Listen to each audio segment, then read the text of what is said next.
I'm Ruby Rivera, your neighborhood reporter, standing outside the Mesa Verde facility in Bakersfield, just one of 6 immigration facilities operating in the state of California.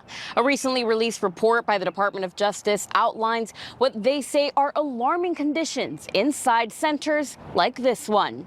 Our previous findings identified inadequate mental health care services at the detention facilities, and that's particularly concerning, of course, because those facilities are working with a population that's at high risk for adverse mental health outcomes.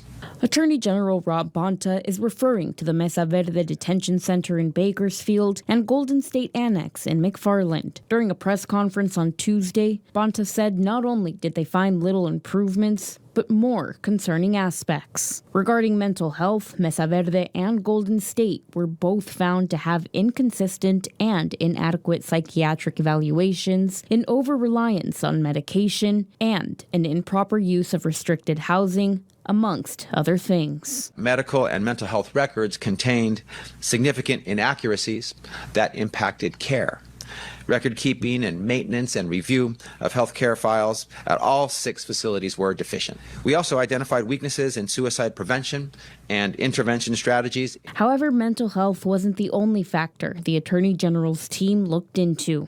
At certain facilities, detained individuals were over-disciplined, including for simply making a complaint. My team and I are highly concerned by the Mesa Verde facilities pat-down search policy. Mesa Verde and Golden State Annex are run by the GEO Group, a private entity that contracts with ICE. We reached out to the GEO Group, who gave us this statement in response to the report, saying in part, quote, "GEO strongly disagrees with these baseless allegations, which are part of a long-standing, politically motivated, and radical campaign to abolish ICE and end federal immigration detention by attacking the federal government's immigration facility contractors."